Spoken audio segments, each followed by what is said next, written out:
महाराष्ट्रातील नाशिक येथील गोदावरी आरती ही हरिद्वार आणि वाराणसीतील गंगा आरतीसारखीच एक भव्य आणि भक्तिभावाने पूर्ण असा सोहळा असतो।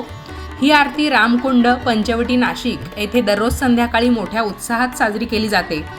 गोदावरी नदीला दक्षिण गंगा मानलं जातं आणि ती हिंदू धर्मामधली पवित्र अशी नदी आहे।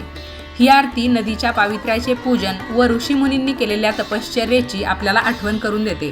नाशिकमध्ये रामकुंड येथे भगवान श्रीरामांनी स्नान केले होते, त्यामुळे या ठिकाणाला विशेष धार्मिक महत्त्व आहे।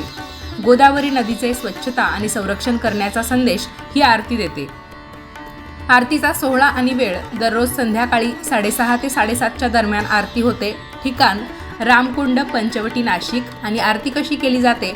गंगाजल, दीप, अगरबत्ती तसेच फुलांनी गोदावरीचं पूजन केलं जातं।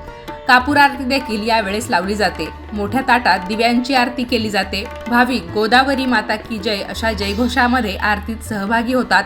आरतीनंतर भक्त नदीमध्ये दीपदान म्हणजे तेलाचा दिवा पाण्यामध्ये सोडण्याचं काम करतात। अनेक गायन मंडळे, भक्तिगीत, भजन आणि हरिपाठ देखील इथे होत असतो। शेवटी म्हणा, पापहरिणी पुण्यदा गोदावरी नमोस्तुते। जय श्रीराम, जय श्रीराम, जय श्रीराम।